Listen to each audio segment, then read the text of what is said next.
Bien le bonjour tout le monde, bienvenue à cette autre édition de Conseil de vie de Fantasy Football avec Simon et Danny.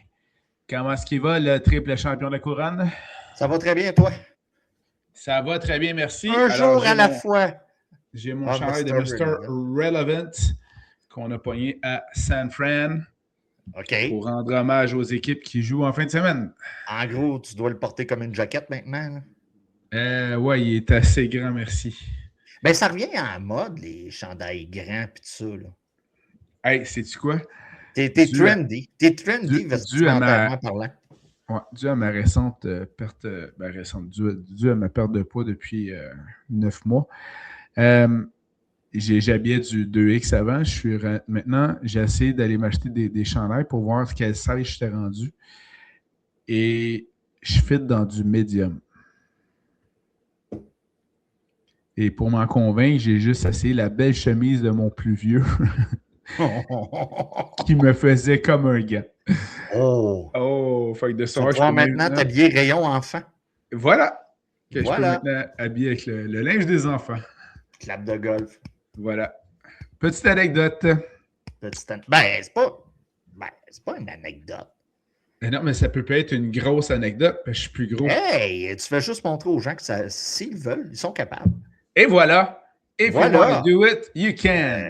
You can do it, comme dirait Rob Schneider dans un des nombreux films d'Adam Sandler. Le porteur d'eau, tout à fait. Ah, c'est dans le porteur d'eau? Oui, c'est ça. You can do it. Ouais. You can slash his throat off. Oui, tout à fait. Ouais. C'est ça.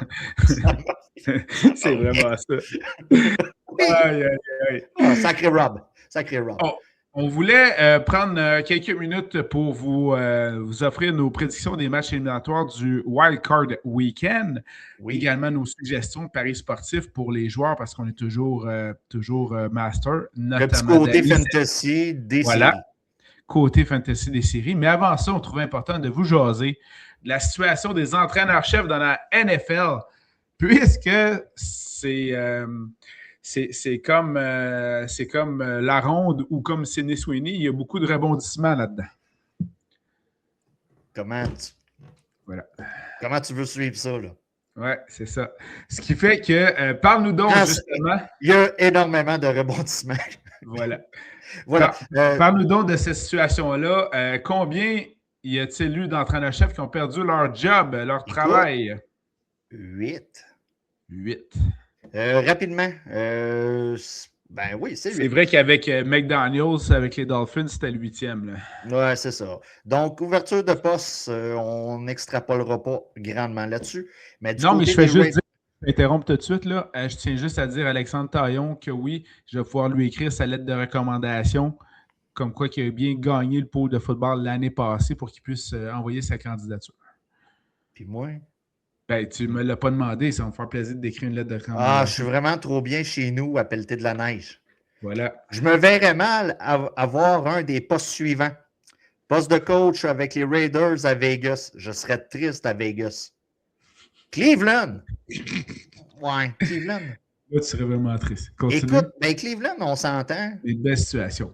C'est une belle situation, mais j'engagerais peut-être de côté une équipe de RH avec moi pour venir m'aider dans le... Très bon point. Ça serait Je serais triste d'aller coacher les Cards en Arizona. Ah, sac. Hein? Ouais. À la date des 3, c'est la pire, effectivement. C'est la pire. À Atlanta. Ah, situation intéressante. Situation intéressante, surtout côté transport. L'aéroport, c'est un gros hub à Atlanta. Donc, les gens de ma famille, parce que je partirais seul. Oui, bien écoute, sûr. Il faut que je me consacre au travail. Continuer à faire... Tu joues à domicile dans un stade fermé, pas de conditions météo, super le fun. Super le fun. Juste des t-shirts. Tu sais, ça coûte pas cher à l'équipe, on s'entend. Et du côté du Tennessee, un coin qui est de plus en plus en vogue aux États. C'est vrai. Je serais vraiment triste d'aller coacher aux États-Unis, au Tennessee. Et du côté de New York, pas mal ma ville préférée, si on sort de Saint-Étienne-des-Grès, qui est vraiment... La plus belle. Oui, OK. Et du côté de Baltimore et de Miami. Je m'emmerderais vraiment à Miami. On en parlera à Michel Couture qui connaît toutes les boîtes de nuit de Miami. South Beach. Salsa boy. Donc, c'est les postes qui sont ouverts. On va se le dire, il va y avoir comme un stop au cours de la prochaine semaine. On va attendre les résultats du week-end. Il risque d'avoir quelques changements aussi avec des équipes qui seront éliminées en première ronde. Soyons honnêtes, le poste à Pittsburgh de Tomlin Et en jeu. en jeu du côté de Buffalo. Oui. Oui, c'est advenant une élimination hâtive des Bills, alors qu'ils n'ont pas les Chiefs de Mahomes dans les pattes, qu'ils n'ont pas les Ravens de Lamar dans les pattes, qu'ils n'ont pas les Bengals de Joe Burrow dans les pattes. Ça ferait très mal une élimination en première. On parle de fenêtre d'opportunité, mais dans ce cas-là, pour les Bills, c'est de la porte de garage. Oui, je m'allais dire, c'est à tout le moins une B-window, mais porte de garage, c'est carrément une porte de garage. Donc, c'est les choses à surveiller. Mentionnons que tout rumeur va partir avec Harbaugh, l'ancien coach des Ravens. Des Ravens. Et il a des demandes quand même assez... Ouais, non, c'est impressionnant. Est sollicité du moment où il y avait 7 équipes qui avaient limogé leur entraîneur-chef. C'est John, 8 clubs s'est informé. 9 clubs. 9? Oh! 9 clubs s'est informé auprès de l'agent de M. Harbaugh pour savoir s'il était intéressé. Et donc, on en fait très bien l'extrapolation. Ça veut dire qu'il y avait même 2 clubs qui avaient, à ce moment-là, encore leur entraîneur-chef et qui se sont enquérés des disponibilités et intérêts de M. Harbaugh pour leur équipe à eux. Ce qui n'est pas peu dire. Là. Si on met ça en termes d'amour, la personne a fait du tender alors qu'elle est encore en couple. Voilà. C'est ça. Donc, surveillons. Demande quand même astronomique du côté d'Harbaugh. On parle de 20 millions de salaire pour commencer. Il va l'avoir sans problème. Ensuite de ça, 10 millions pour le coaching staff. Donc, tout ce qui est connexe à son poste à lui. Il veut choisir le GM avec qui il va le travailler. Donc, attendons voir. C'est les rumeurs qui circulent. Il est il bien y a du vrai, il y a du faux, mais on s'entend que bien souvent, quand il y a de la boucane comme ça, il y a tout le temps un petit feu. Voilà. Et on s'entend qu'avec la carrière, le CV et le pedigree de M. Harbaugh, il est en droit, lui dans son cas, de demander ce type de choses. Mais comme, par exemple, il y a une organisation qui détient, par exemple, le premier choix du prochain repêchage, qui paye déjà en ce moment 50 millions de dollars par année pour les 5 derniers coachs qui ne coachent plus l'équipe, ça ne devrait pas être un problème de pouvoir offrir certaines de ces conditions-là. J'aimerais avoir une compagnie comme ça où que tu gères de même puis ça arrive pareil. Oui, voilà, c'est ça. Que tu peux dilapider sans aucune conséquence. Mais on s'entend quand on voit le propriétaire et qu'est-ce qu'il a à entretenir comme conjointe. Oui. On se dit, regarde. Voilà. Voilà. Elle l'aimait pour son beau sourire. Oui, et sa coupe de cheveux, toujours, ma foi, ravissante. C'est pas les moumoutes d'aujourd'hui. Non, en effet. Alors, t'avais-tu d'autres choses à ajouter sur la situation des entraîneurs-chefs dans la NFL? Surveiller le carrousel, ça a quand même des implications au cours des prochaines semaines. Ça se peut que ça débloque tout en même temps, mais moi, j'ai plus l'impression au cours de la semaine prochaine, ça va jouer sur après le premier week-end. Après le premier week-end, on va être fixé. On va être pas mal fixé. Quand Harbaugh va prendre sa décision. Va avoir choisi, exact. Là, à partir de là, l'ancien coach de Cleveland, puis là, vous avez les gars les anciens Cowboys, là.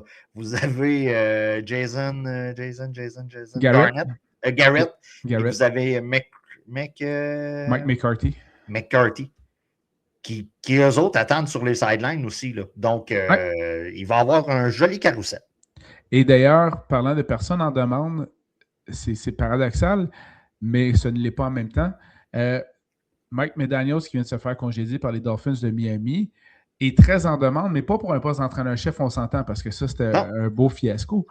C'était vraiment, il est très en demande au poste de coordonnateur offensif, puis effectivement, il y a donc du génie à ce niveau-là. Fait que ça aussi, c'est donc une autre des personnes très en demande en ce moment dans le marché. Ben, regardez, juste pour terminer sur le sujet, regardez ce qui se passe avec Nagy. L'ancien coach des Bears. Matt Nagy.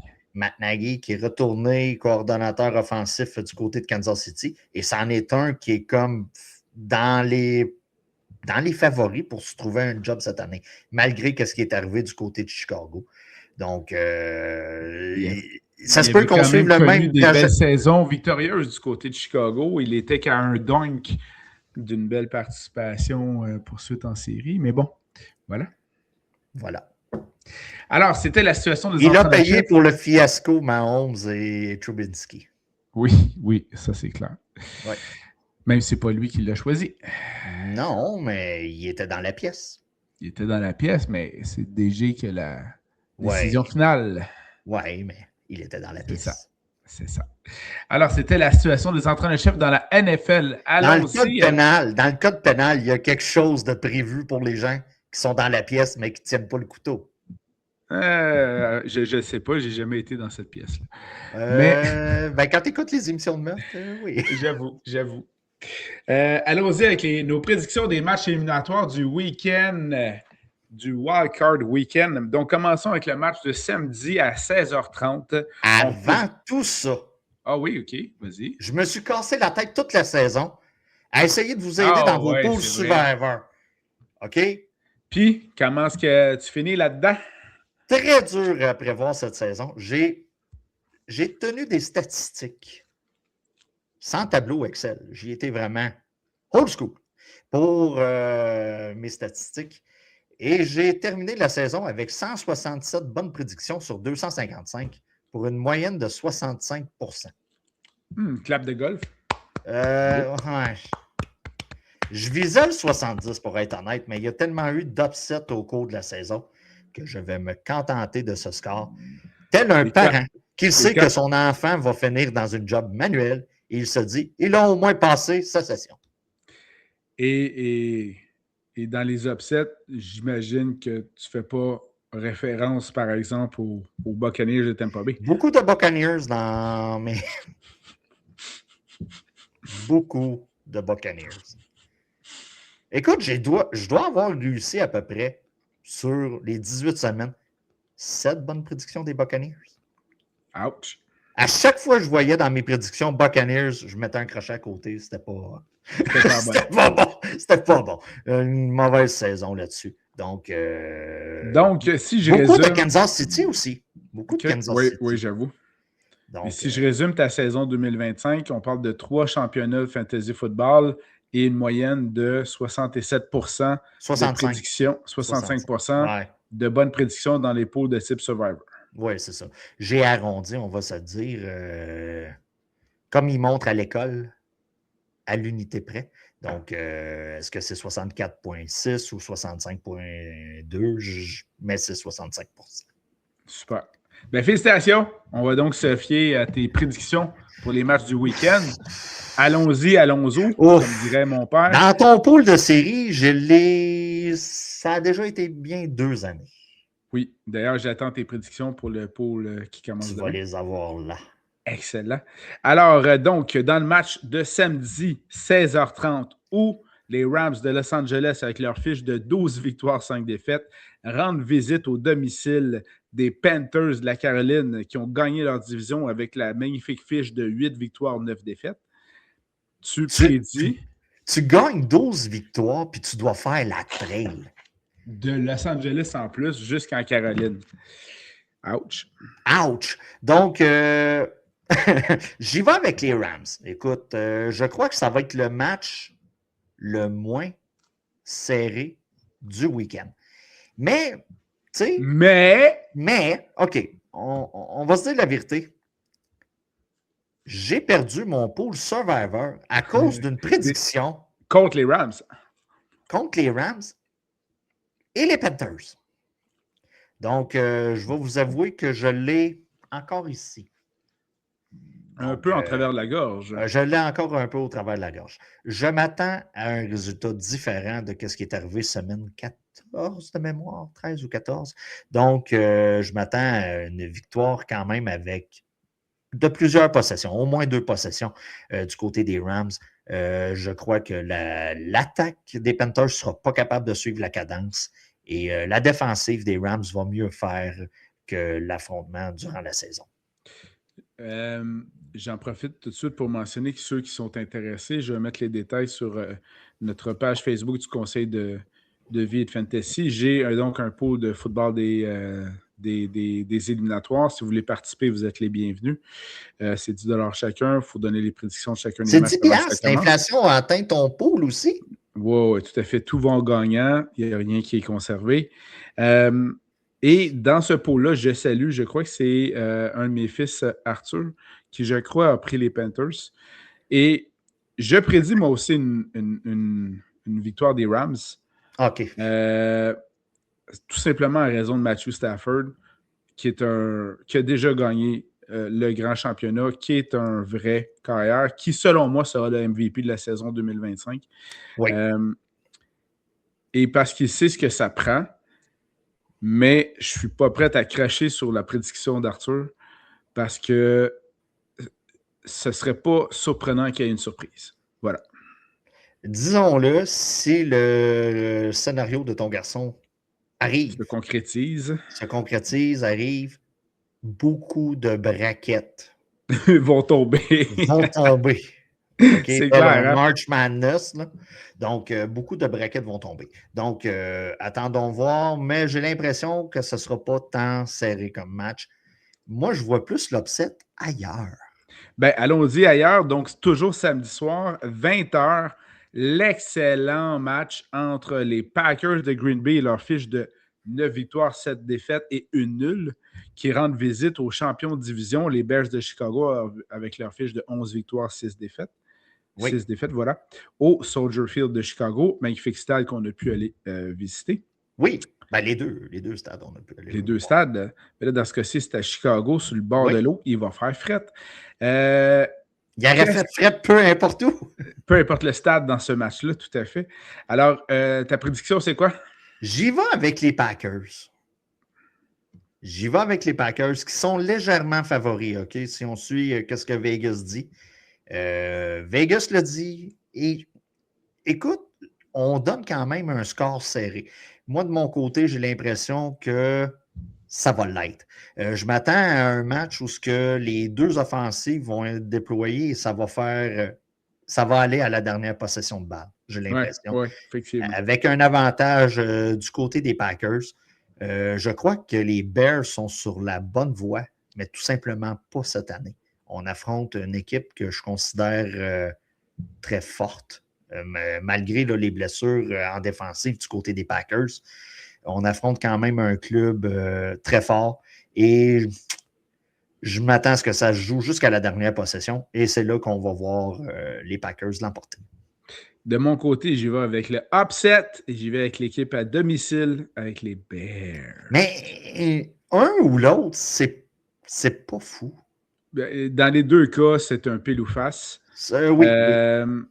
Et moi, je vais m'en tenir à la saison historique qu'a connue Caleb Williams. Ce qui est le fun en série, lors des matchs éliminatoires, c'est qu'on a besoin, surtout dans des stades en plus où il fait froid, d'un carrière mobile qui peut aller chercher les premiers jeux. Et Caleb peut le faire. Jordan Love est blessé. Il va être là, il va débuter le match, mais dans ce cas-ci, Caleb sera plus mobile que Jordan. Alors voilà, victoire des Bears dans mon cas. Je trouve juste du côté des Packers, on a peut-être plus d'outils dans le sac pour Love. On a de meilleurs receveurs de passes. Côté balancement là, sur la ligne, c'est un peu là que ça s'est joué de mon côté. Excellent. Dimanche, le 11 janvier à 13h, on a les puissants Bills de Buffalo avec leur fiche de 12 victoires, 5 défaites, qui sont sur la route et qui rendent visite aux Jaguars de Jacksonville, champions de division, avec leur excellente fiche de 13 victoires, 4 défaites. Je ne sais pas qui est favori. Les Bills ne parlent pas beaucoup, puis j'ai l'impression que si tu es un fan de la Bills, si tu es un mafieux de l'équipe des Bills, écoute, tu dors pas bien présentement. J'avoue que c'est pas confortable comme premier affrontement de série pour les Bills. Écoute, je t'aurais dit, semaine 1, les Bills, OK, gagneront pas, ils n'auront pas le bail. Tu aurais dit, OK, on sait à prévoir avec Kansas City, Baltimore. Tu sais, t'aurais bien vécu avec ça. Je t'aurais dit, contre les Jags, t'aurais fait, oh, petite marche au parc. Mais de la manière que les Bills ont joué au cours de la saison et de la manière que les Jaguars ont joué, et l'espèce de résurrection de Trevor Lawrence. Tu y vas avec qui?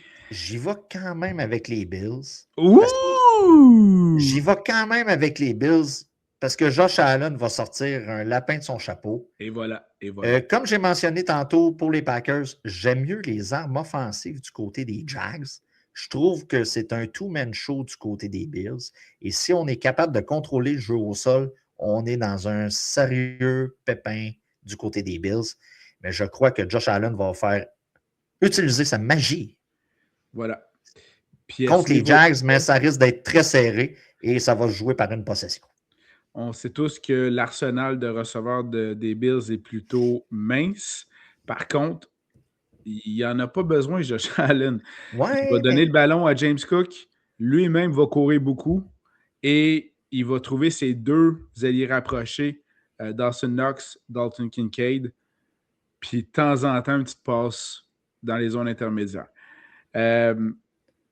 Mais c'est très difficile pour cet affrontement-là parce que je crois que les Jags ont atteint un autre niveau là, dans ce cas-ci.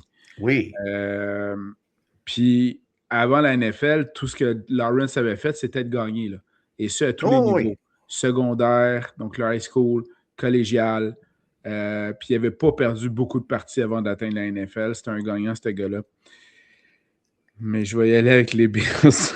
Ben, écoute, je pense que c'est le choix logique. Puis quand on regarde les pronostics là, au total de points, là, je pense que c'est le match-up où on s'attend à plus de points durant le week-end. Là. On est en haut du 51 points. Donc, écoute, on s'attend à un match très offensif de part et d'autre.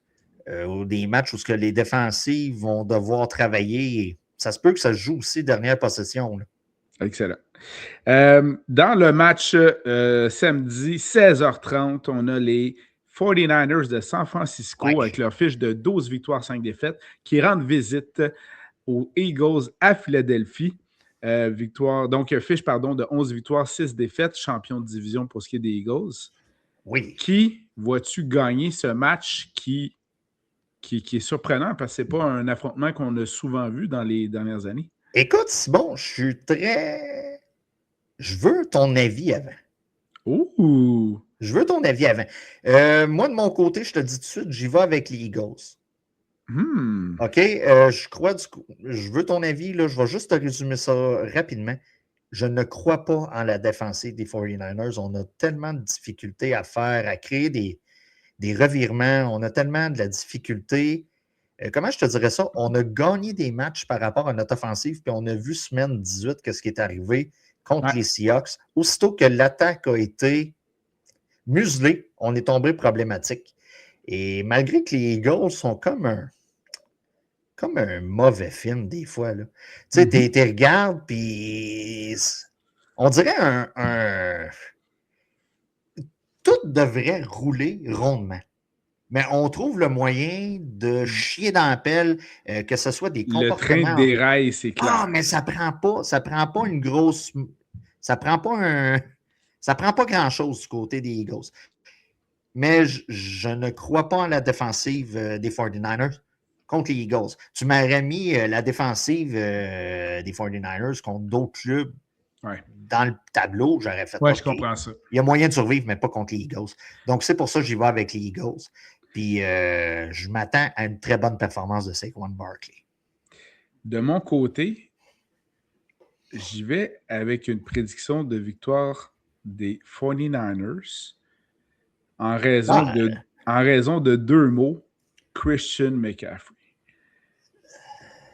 Christian McCaffrey va dominer le match comme ça se peut pas.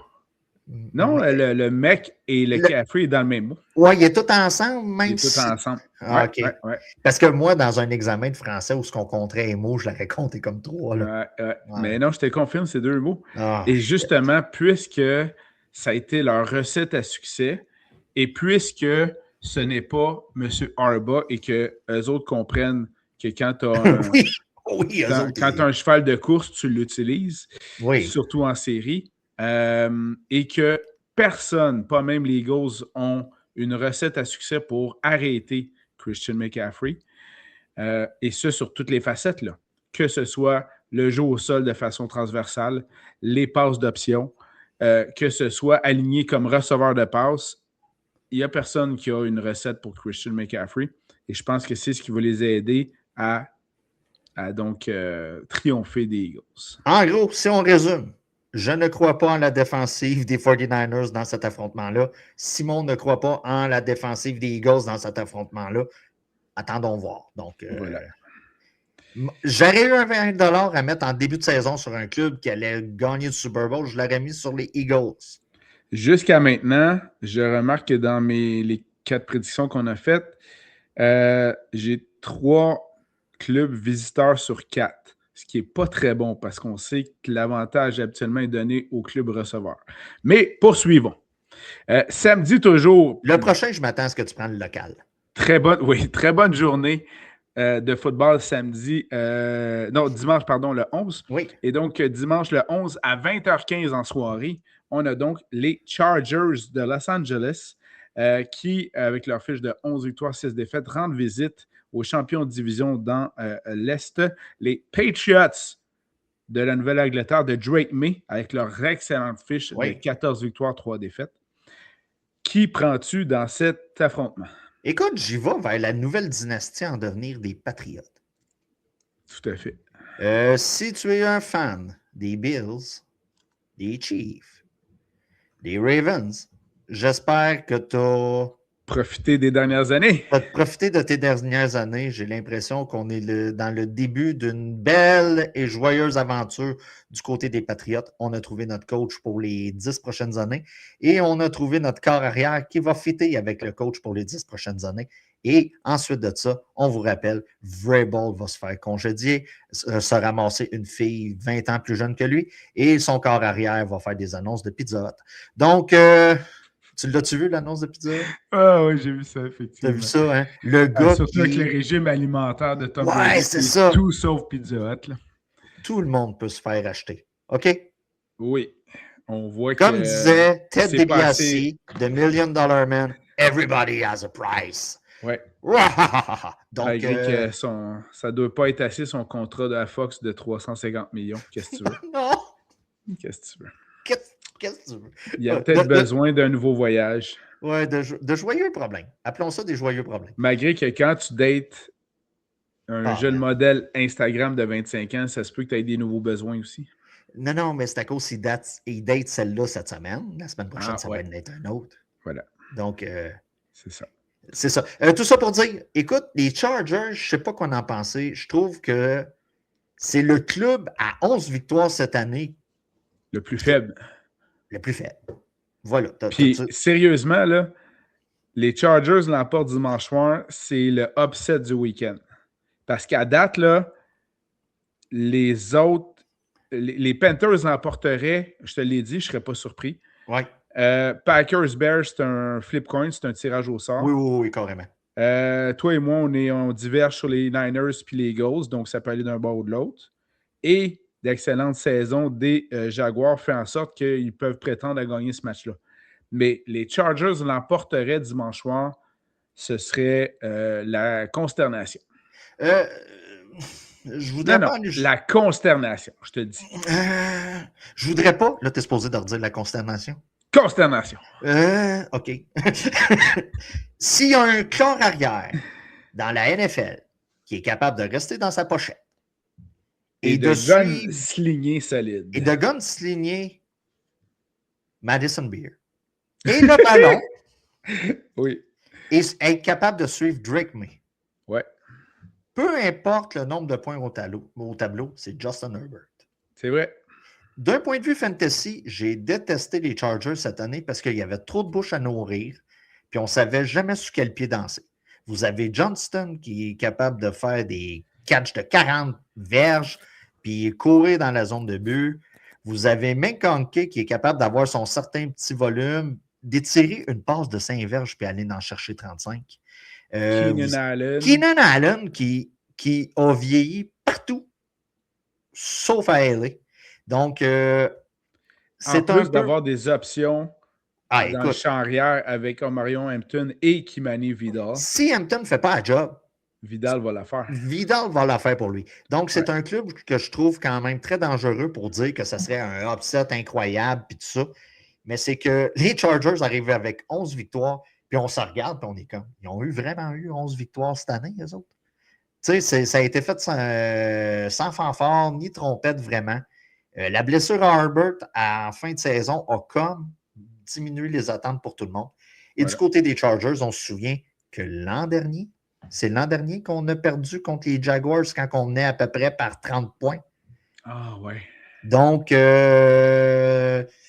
ça se peut qu'on arrive avec une espèce de vengeance. J'y vais quand même avec les Pats, mais je pense que ça va être plus serré qu'on pense. Et dans le dernier match de cette fin de semaine prolongée, dans le Monday Night éliminatoire, on retrouve donc les Texans de Houston, avec leur fiche de 12 victoires, 5 défaites, qui rendent visite aux miraculés Steelers à Pittsburgh, avec leur fiche de 10 et 7. D'ailleurs, j'ai beaucoup aimé le meme qui a circulé, qui montrait le poteau de but pour les bottées de précision, avec la mention que dans le milieu, donc un botté de précision réussi, ça amenait le congédiement de Mike Tomlin, et qu'un botté de précision à gauche ou à droite amenait la démission de M. Harbaugh, ce qui s'est concrétisé quelques heures après. Dans le bon jargon, on appelle ça l'effet papillon. Ah oui, OK. Oui, c'est ça. Il y a eu un petit effet papillon de ce côté-là. Je vais y aller avec les Texans. Écoutez, malgré Aaron Rodgers, malgré l'expérience qu'on a de son côté, je trouve que la fin de saison des Texans, où ce qu'on a mélangé excellente défensive et une espèce de jeu au sol renouvelé. Hein. Oui, ben, un CJ Stroud qui a réussi à trouver d'autres options que Nico Collins.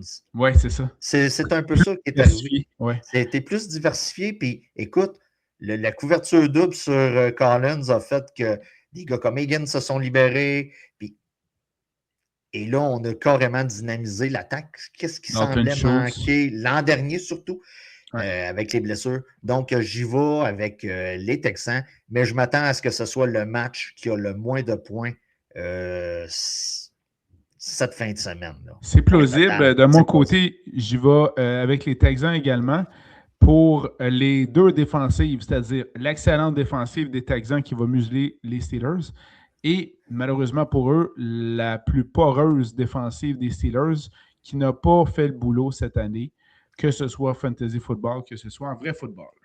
Rapidement, Simon, puisqu'on a terminé, ton choix pour le Super Bowl. Hey, ça, je suis... À date, je m'enligne pour les Broncos. Oh!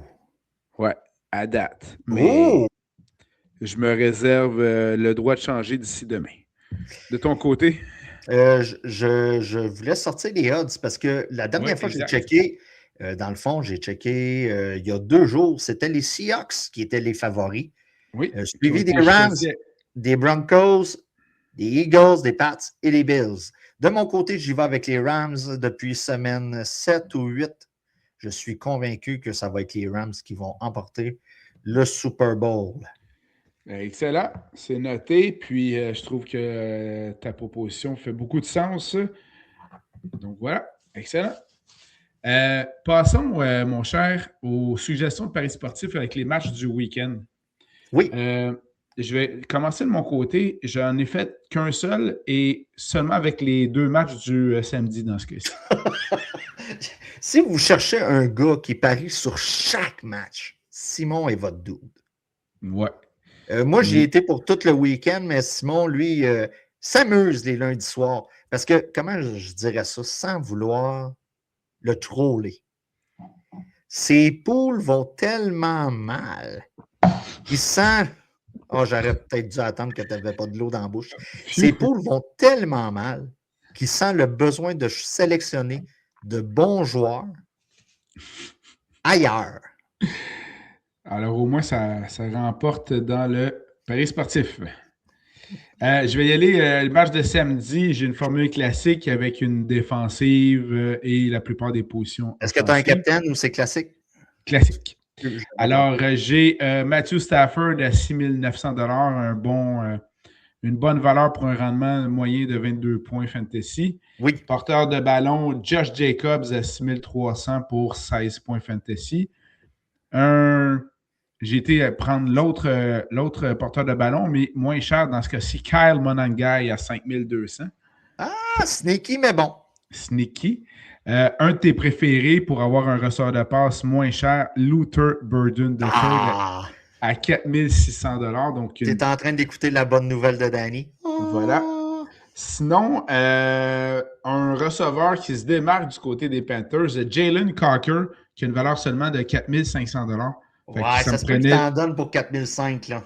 Oui, mais comme j'ai été prendre Puka Nacua à 8 700, okay. Ça me prenait un pour l'autre. Okay. Si tu fais la moyenne des deux, ça me donne 12 points fantasy parce que Puka, il en donne 25 points fantasy. Sinon, tight end, comme c'est juste les deux matchs de samedi, j'ai été chercher celui à qui je donne beaucoup d'amour, Colston Loveland. Oh, il y a des noms qui vont ressortir. À 4400. Et mon flex, Rico Dowdle à 5500. Ça a beaucoup de bon sens. Puis la défensive des Rams, qui me semble être celle qui sera la plus probante. Alors voilà, défensive des Rams à 3500. Donc, je respecte le plafond dans ce cas-ci de 50 000 qui est alloué pour ce pari sportif. Simon, il a été pour la journée de samedi. Moi, j'ai été pour tout le week-end, incluant samedi, dimanche, lundi. Donc, j'ai comme agrandi l'échantillon. Toujours en formule classique? Toujours formule classique, aucun capitaine avec une défensive. Let's go. J'ai été cheapette pour mon corps arrière. J'ai été avec Jordan Love. Combien? 5300 $. Ah oui, je comprends. Fait que tu te laisses de la place et de la marge de manœuvre ailleurs. Je vous ai parlé tantôt de la défensive des 49ers qui n'arrête pas grand-chose. Saquon Barkley à 7000. J'y étais avec Kyron Williams comme deuxième porteur de ballon à 6400.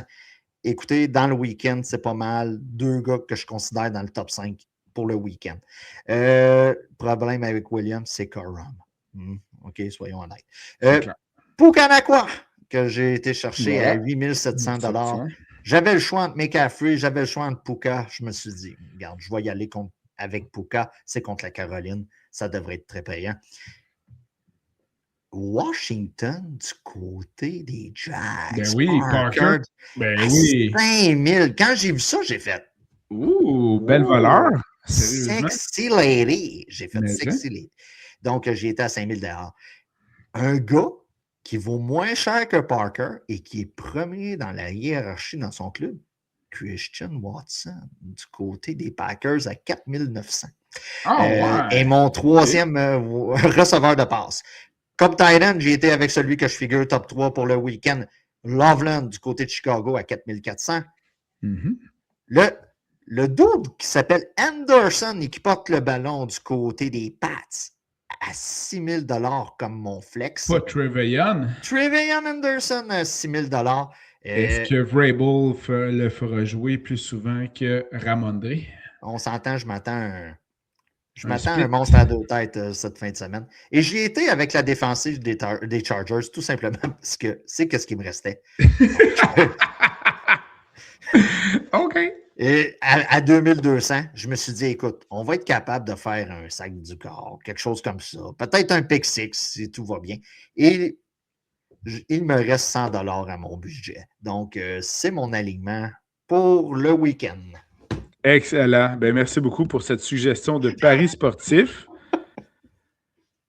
C'est fort intéressant. On va avoir l'occasion d'y revenir la semaine prochaine. C'est ce qui je trouve le plus merveilleux de ça, c'est que je suis comme, hey, ça, c'est le meilleur line-up que je suis capable de faire. Je soumissionne. Puis là, la journée que ça se fait, là, le match, je regarde ce que le meneur a réussi à habiller, puis je me trouve tellement cave de ne pas avoir vu la même chose que lui. Oui, mais dans certains cas, il y a souvent un upset dans ces paris sportifs-là. Il s'agit de trouver l'upset, mais des fois, c'est pas parce que tu as trouvé l'upset que tu as trouvé les autres studs. Non, c'est ça. Mais tu sais, des fois, comment le gars a pu mettre CMC, mettons, et Puka dans le même line-up? Oui. Il a pris un tel. pourquoi je n'y ai pas pensé? Tu sais, des fois, c'est ça. C'est ça. Ben, merci beaucoup, mon cher. On complétait ce beau, magnifique podcast avec un petit conseil de vie. Je te laisse commencer. Rapidement, je tiens à m'excuser à Simon. Là, Simon va dire que j'ai fait. C'est rare. Qu'est-ce que tu as fait pour t'excuser? Au cours des dernières semaines, suite à ta perte de poids, j'ai souvent fait la blague que ton pénis gagnait 1 pouce par rapport aux 10 livres perdus. Oui, oui. Pourquoi je m'excuse? Parce que je ne sais pas si tu te souviens de l'histoire de Matt Khalil. Oui. Oui, parce que tu ne veux pas que je te poursuive, hein, c'est ça? Tu veux pas. C'est ça. OK? En gros, son ex-femme a été sur un podcast. Et, OK, là, j'extrapole. Là. Elle a été dire que son engin de reproduction était l'équivalent de 2 cannes de Coke Zero. OK? Oui, c'est ça. Et lui, ça l'a lésé. Oui, et blessé. Écoute, comment je dirais ça? On n'est pas tous vexables de la même façon dans la vie. OK? Mais lui, il s'est senti lésé. Il a donc poursuivi la madame en question. On se rappelle probablement qu'il y a une histoire de... Tu sais, c'est son ex-femme. Il doit y verser de l'argent. Si elle... Hein? Tu sais, on comprend tout ça. Donc, je tiens à m'excuser à Simon. Le faire de manière publique. Parce qu'à un moment donné, si ça le lèse, que je dise qu'il doit avoir pris environ 9 pouces de bite depuis qu'il a perdu 90 livres. Faites le calcul. Je ne veux pas être poursuivi encore. Bon, donc, ben c'est noté. Et je tiens à m'excuser. Et c'est même enregistré. Sincèrement. Preuve vidéo à l'appui. Preuve vidéo. Je tiens à dire que je me suis seulement fié à des formules mathématiques. OK? Reconnues. Voilà, scientifiquement pour faire le calcul. Voilà. C'est tout. Excellent. Merci. As-tu un autre conseil de vie? Parlant de... OK, je retourne au hockey. On était au hockey, là, le dernier podcast. As-tu vu l'histoire des sénateurs d'Ottawa? Hey, quel beau... quel beau foutoir. Quel beau foutoir. Écoute, j'explique. Du côté des sénateurs, le gardien Ullmark demande... Oui, il demande, comment je dirais ça, une exemption, ne pas être avec le club. Congé personnel. Congé personnel. Voilà, congé personnel. Les sénateurs lui accordent et tout ça. Et là, la barque, le wagon, les roues sont en train de débarquer du côté des sénateurs. Ça amène plusieurs rumeurs. Ils sont en train, ils ont débarqué puis ils ont foutu le camp. Bon, ils ont foutu le camp. OK, je leur donnais encore 2 games. Toi, tu as dit, bon, OK. Dans le fond, une rumeur a parti d'Internet, un kidam. OK, on ne parle pas d'un reportage général. Un kidam a été écrit sur Internet. C'est bien simple. Voici ce qui est arrivé. Ullmark a trompé sa blonde l'a su. Il a stoulé ses chums. La blonde a dit aux blondes des autres joueurs. En gros, il a stoulé tout le monde pour se sauver le cul. Ça s'est su dans la chambre. Et la marque de poignée, lui, c'est pour ça qu'il est parti. Le gars marque ça. Et ça commence, tu sais, comme n'importe quel tweet, ça part tranquillement. Et au cours de la journée, ça fait un effet boule de neige. Le problème avec Internet, ce qui est des fois sa beauté, c'est que tu peux créer comme des espèces de petites communautés, tout ça, que les gens de l'extérieur ne savent pas qu'est-ce qui circule. Mais là, les sénateurs, en soirée hier, pendant qu'ils se font planter, je ne sais pas trop où, contre je ne sais pas trop qui, je pense que c'est au Colorado, ça se peut-tu? Ça se peut. Ça l'aide à se faire planter quand tu vas au Colorado. On s'entend? Oui. Les sénateurs émettent un communiqué pour dire que qu'est-ce qui circule sur Internet n'est pas vrai, puis tout ça. Donc, la personne qui ne sait pas qu'est-ce qui circule sur Internet a dû aller voir qu'est-ce qui est sur Internet. Et présentement, la mode sur Twitter, sur X, c'est de demander à Grok. Grok est une espèce de chat GPT. Donc, Grok n'a comme pas de filtre. Tu lui poses la question, il te répond. Donc, les gens, sous le commentaire des sénateurs, demandaient à Grok, de quoi parle-t-on? Et là, on voyait apparaître l'espèce de tweet en question. Donc, côté Damage Control, les sénateurs, on a carrément passé à côté. Donc, Est-ce que tu as vu l'intervention du président de l'équipe? il y a eu ça en plus? Oui. Oh mon Dieu. Alors, le président des sénateurs d'Ottawa a pris les médias sociaux Il a pour été dit, écrire, c'est pas vrai, j'étais là. pour écrire un message en disant qu'il y a beaucoup de fausseté véhiculée sur les médias sociaux par des trolls qui n'ont pas de vie. Ça, là-dessus, il y a un peu raison. Là. Oui, puis en disant que c'est la question, c'était pas ça du tout, que Linus Ulmark avait demandé un congé personnel pour des raisons personnelles Déménager.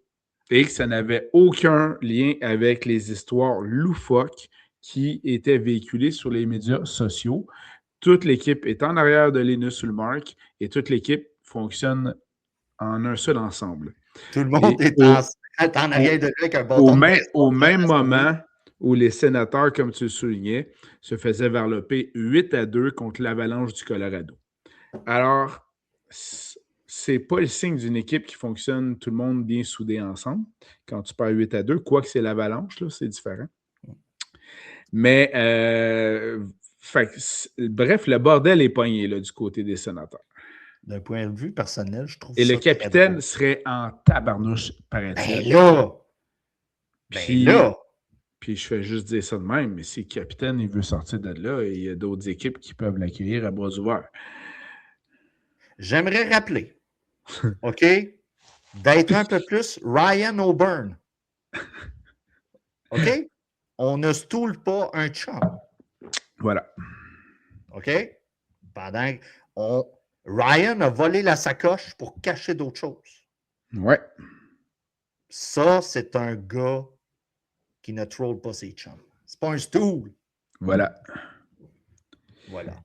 Alors, de mon côté, conseil de vie, je conseille fortement aux dirigeants de la Ligue nationale de hockey de ne peut-être pas inviter aux mêmes rencontres Kent Hughes et le DG des Blues, parce que là, le DG des Blues, il fait un petit peu rire de lui.